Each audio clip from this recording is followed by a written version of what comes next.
जयपाल फुटाना जी हमारे प्रधान, बहुत लंबे समय तक हमारे बड़े भाई हमारे जितेंद्र जांगड़ा जी, और भी भाई किसी का नाम हो सकता है क्योंकि इलेक्शन का टाइम है, कोई आगे भाई जगदीश भावड़, और भाई आगे पीछे क्योंकि भीड़ भड़का किसी का नाम रह गया हो तो भाई बीच में टोक के बता देना, मैं नाम ले दूंगा भाई। रूसियो मन्ना भाई इलेक्शन का टाइम बता देना भाई। कोई अपनी कोई छूट है, अपने घर की बात है, अपना परिवार है, क्योंकि भाई ना सरकार है भाई, ना सरकार है ना कुछ है।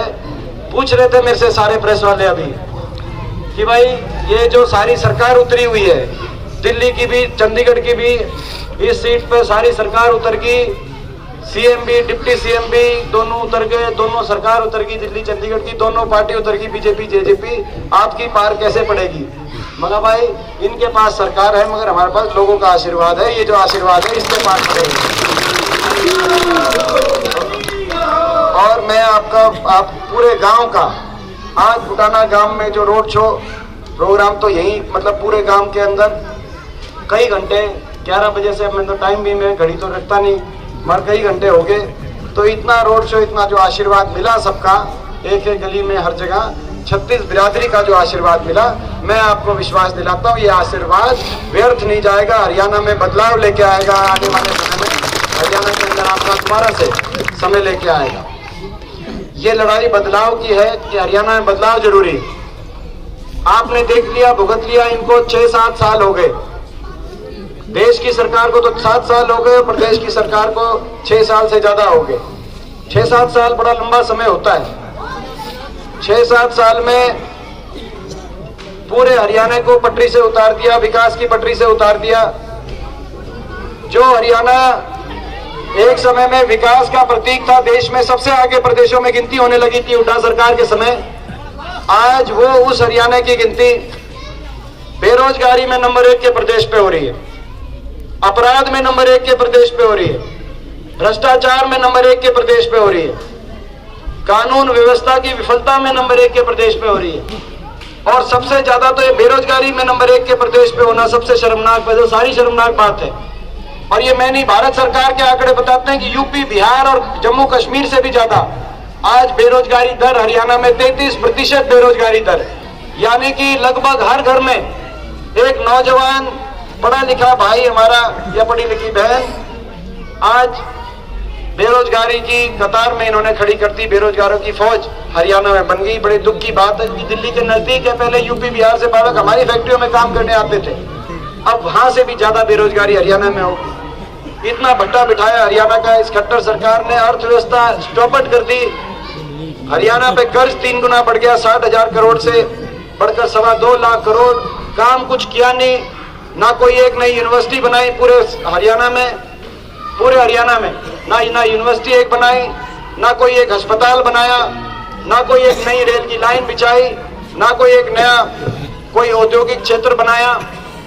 आपके सामने है पुरानी बातें, जो नई बातें छोड़ो, जो हमारे समय के मंजूर शुदा काम थे पूरे हरियाणा के, उन कामों को भी ये संभाल नहीं पाए, उन कामों को भी पूरा नहीं करा पाए, और हमारे इलाके को तो सबसे ज्यादा नुकसान हुआ।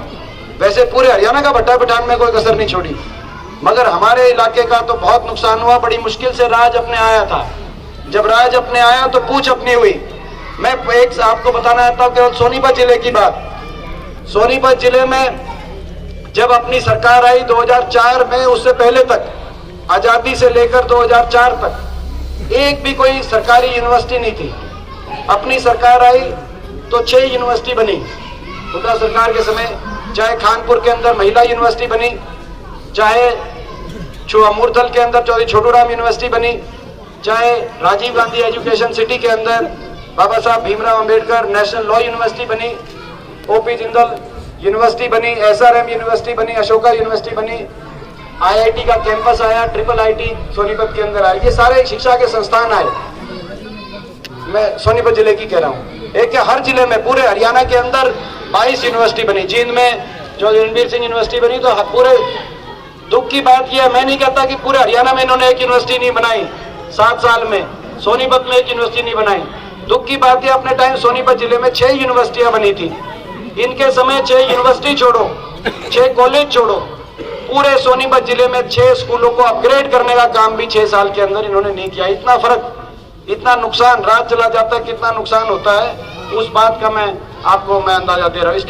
इस बात का, और मैं एक बात कहना चाहता हूँ, अब ये यूनिवर्सिटी की बात यहाँ पे कह रहे हैं, जनता वाली बात, क्योंकि वोट लेनी है, इस तरह की बात करें। अरे तुमने 7 साल में पूरे हरियाणा में कोई यूनिवर्सिटी नहीं बनाई, अब वोट लेना है। ये तो वही बात है जींद में जो कह रहे थे, जब जींद का बाई इलेक्शन चल रहा था कि जींद में यूं कर देंगे यूं कर देंगे, जाके जींद आओ तो पूछो कि जींद में कितना बुरा हाल है। तो अब ये कह रहे हैं, मगर मैं एक बात जरूर ये मैं कहना चाहता हूँ, हुड्डा साहब भी इस बात को कह के गए, भाई पिछली बार अपनी सरकार थी 6 यूनिवर्सिटी बनी, अब अपनी जब सरकार बनेगी तो पहली यूनिवर्सिटी हरियाणा के अंदर अपना यहाँ का अपना फिल्ता वाली यूनिवर्सिटी करना काम। तो इनने नए काम छोड़ो, जो करके गए थे, अपना ये मेडिकल कॉलेज बना था कानपुर के अंदर, 8,000 की ओपीडी थी इसमें, जो अपनी सरकार थी 2014 में। 7 साल में यहाँ पे कमरा बनाने की बात छोड़ो, अभी तक तो कई बिल्डिंग बन जाती है, यहाँ बहुत बड़ा बन जाता है, एक कमरा बनाने की बात छोड़ो। 7 साल में इन्होंने वहां पे एक करके डॉक्टर चले गए, मशीन उठ गई, 8,000 जो ओपीडी यहाँ पे 8,000 की ओपीडी थी, आज वो घट के 500 की ओपीडी रहेगी वहां पे, एक डेली के जो पेशेंट देखने आते हैं। इस बात से आप अंदाजा लगा सकते हो कितना नुकसान हुआ। मैं गांव में देख रहा था, गांव के अंदर मतलब ये पूरे इलाके के अंदर तो है ही, गांव के अंदर भी नया काम छोड़ो, नई ग्रांट छोड़ो, कामों की रुखाल भी नहीं हुई। 2 डिग्गी मैंने बनवाई थी, मगर कभी काकी ताई रस्ते में मिलती, मैंने ये कहती पाई कि उसमें अभी तक जो पूरा पानी की व्यवस्था होनी चाहिए थी, वो भी व्यवस्था में आगे जो जिस तरीके से इनका उपयोग होना चाहिए था। ऐसे ही जो स्टेडियम बना था, बालक मेरे सारे भाई मेरे को अभी मिले कि स्टेडियम के अंदर पानी भरा रहता है, इतना बुरा हाल स्टेडियम का। कहने का मतलब भट्टा बिठाने में, मैं आप सबसे पूछता हूँ भाई, भट्टा बिठाने में पूरे कोई कसर तो नहीं छोटी भाई इनने भट्टा बिठाने का। 7 साल अपने गाँव के अंदर जो है ITI की बात हो, जो बात हो तो आपके सामने है। वो तो देखो ITI बता रहे हैं प्रधान जी की ITI आपने बनवाई थी।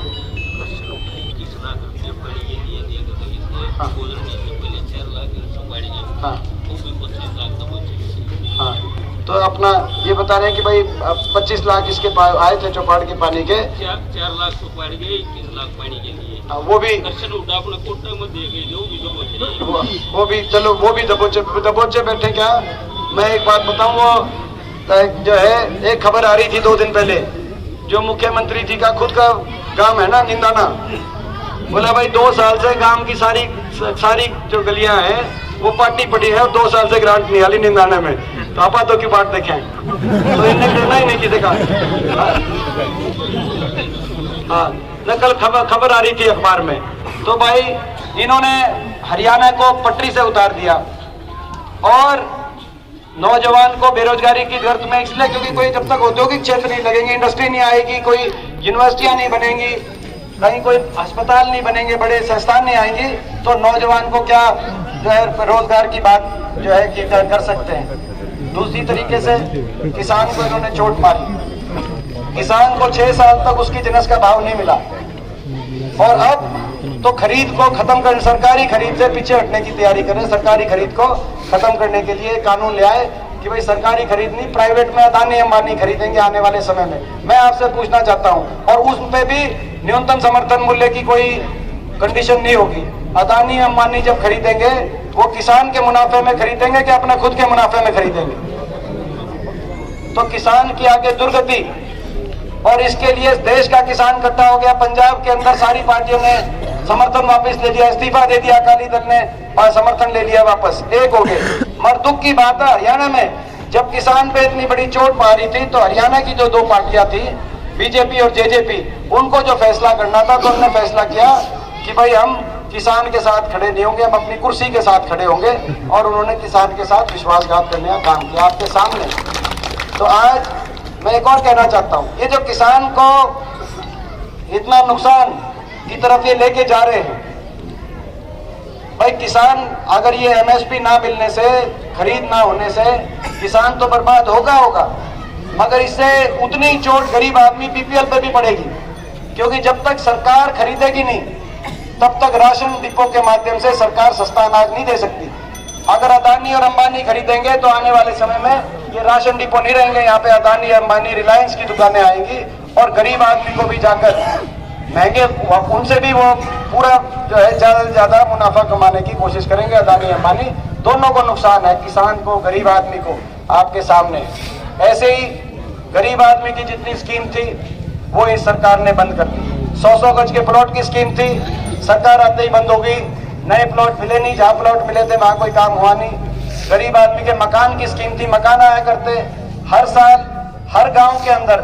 जब हमारी सरकार थी तो हर गांव के अंदर हर साल मकान आया करते। 6 साल हो गए इनकी सरकार में। मैं पूछना चाहता हूं, अपने गांव में एक भी गरीब 36 बिरादरी के गरीब आदमी का एक भी मकान पास होके आया हो तो आप बताओ। अपने गांव में एक भी मकान आया हो? आया भाई एक भी मकान पास होके? ना गरीब आदमी का मकान आया, ना पानी टंकी टूटी की स्कीम थी वो बंद कर दी, मनरेगा का बजट खत्म कर दिया। 3 साल से स्कूल के अंदर गरीब बच्चे का वजीफा जो आता था वो वजीफा नहीं आया।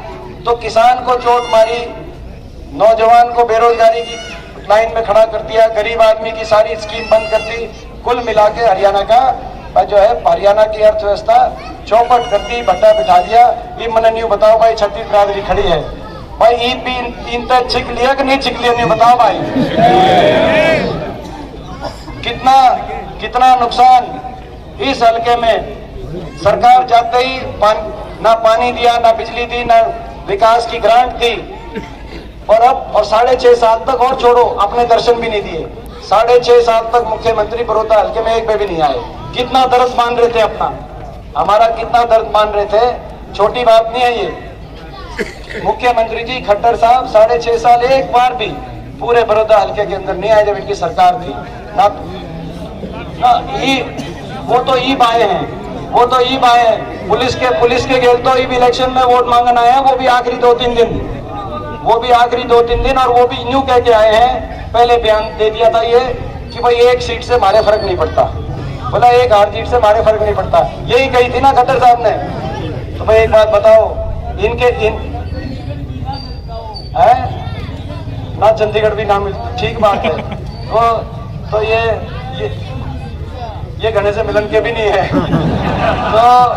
तो ये कह रहे हैं कि भाई एक सीट से फर्क नहीं पड़ता, कह रहे हैं एक सीट से फर्क नहीं पड़ता।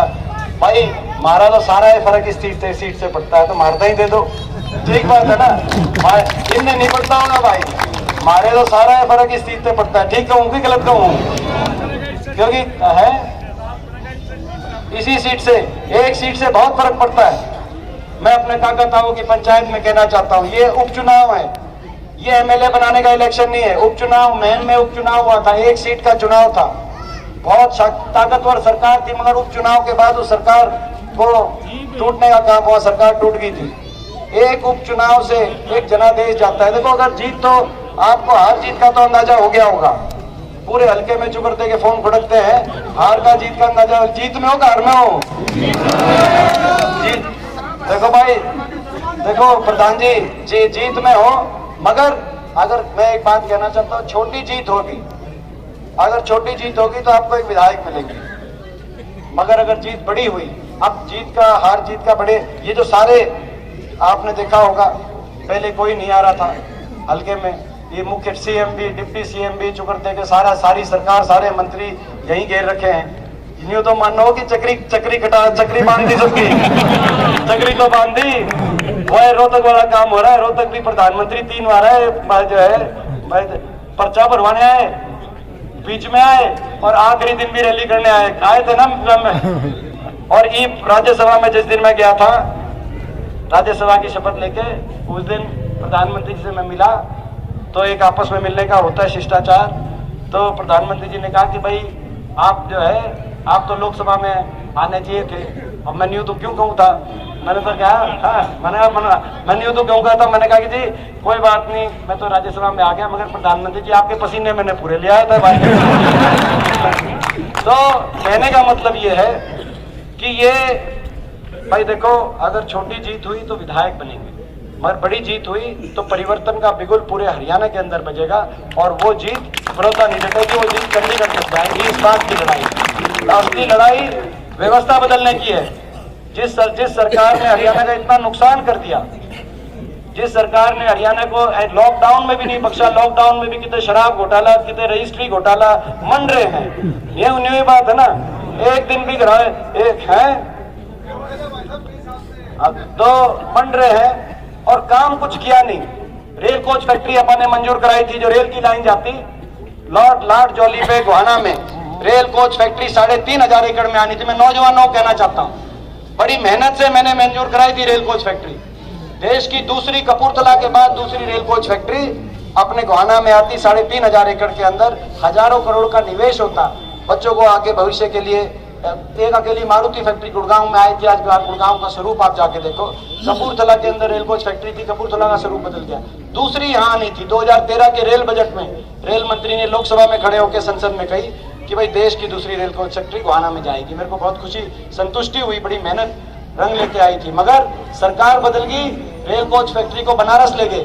नया काम तो छोड़ो, पुराने काम भी अपने रेल कोच फैक्ट्री को अपना जो है बनारस ले गए और हमारा नसीब प्रधानमंत्री जी के हल्के में। और जब मैं रेलवे के उस बजट में मैं बोलने को खड़ा हुआ और उसके खिलाफ मोशन लेके आया, तो मैंने सोनीपत के सांसद जो है और रमेश कौशिक जी थे, बाकी 9 के 9 सांसदों से कहा, मैं एकला था, मगर तुमने साथ देना चाहिए भाई, तुम वोट तो हरियाणा से ले रहे हो, हमारी मैंने मंजूर करा रखी है, इसको लेके जा रहे हैं, तब मेरा साथ दो। एक मिनट खड़े होकर बोल देना। बोला बोल नहीं सकते, बाकी दीपेंद्र तेरा मुद्दा ठीक है, तू जब बोलेगा तो हम लुकमा अपनी मेज तले लुक के अपना मेज थपथपा देंगे जो है। हाँ भाई ठीक है, चलो उतना साथ तारा बतेरा। कहने का मतलब कितना नुकसान, रेल कोच फैक्ट्री अपनी चली गई। और भाई अभी ये बता रहे थे, राजू प्रधान बता रहा था, मैं भूल गया था कि भाई कहते गांव में आपने ITI भी थी। ITI एक चीज भूल गया, गांव में भाई रेल की लाइन भी कटवाई, रेल का स्टेशन भी गांव में दिया कि नहीं दिया रेल। और भाई 4 लेन का हाईवे भी मंजूर कराया 2013 में, जींद गोहाना सोनीपत, ये रेल का ये 4 लेन का हाईवे भी जो है उस समय आपके समय मंजूर हुआ था। 7 साल के बाद अब जाके इन्होंने जब ये बाई इलेक्शन का कुछ ना कुछ फायदा तो हुआ है भाई, हमने मुझे ये काम शुरू कराया है इन्होंने इस पे।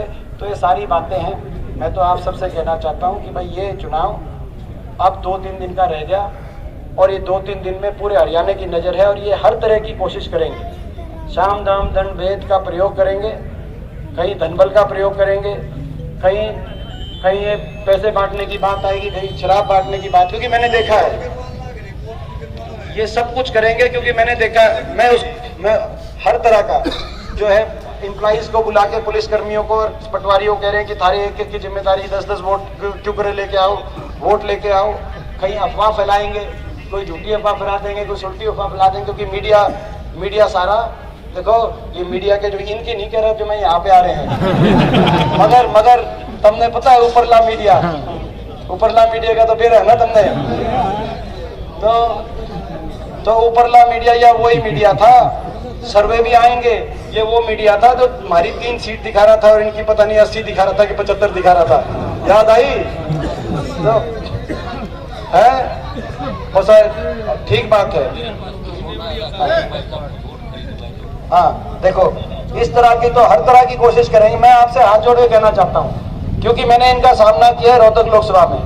ये हर चीज का प्रयोग करेंगे। कोई भी इनके खिलाफ लड़ाई लड़ता है तो उसकी आवाज को दबाने के लिए, उस लड़ाई को दबाने के लिए, आज क्योंकि हम लड़ाई लड़ रहे हैं इस इलाके को आगे लेके जाने के लिए, हम लड़ाई लड़ रहे हैं किसान की, हम लड़ाई लड़ रहे हैं मजदूर की, गरीब आदमी की, हम लड़ाई लड़ रहे हैं अपने नौजवान भाइयों की, कि अगर इस टाइम अगर परिवर्तन नहीं आए तो आगे कोई अपनी पूछ नहीं होगी, बहुत पीछे चले जाएंगे। हम इस बात की लड़ाई लड़ रहे हैं। तो लड़ाई तो मैं भाई सारा बैठा गांव, बुटाना गांव मेरा अपना गांव है भाई, मेरी जो है जन्मभूमि सांगी हो सकती है, मगर जब से भाई 15 साल पहले मैं जब से MP बना था, तब से भाई मेरी कर्म भूमि बुटाना गांव है भाई, मेरे लिए बुटाना मेरा भाई में बहुत फर्क।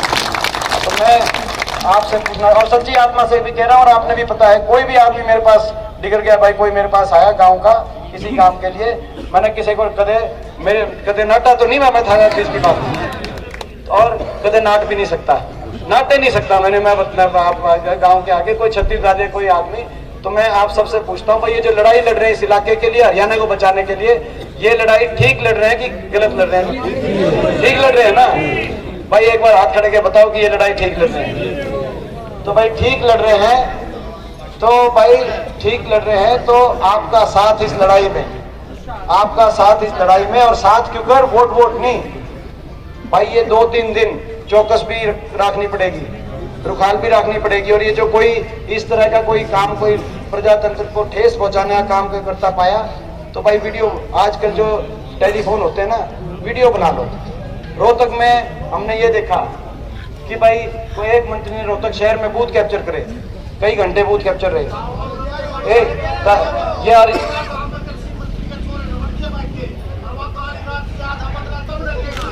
ये वहां उस गांव से आ रहा है।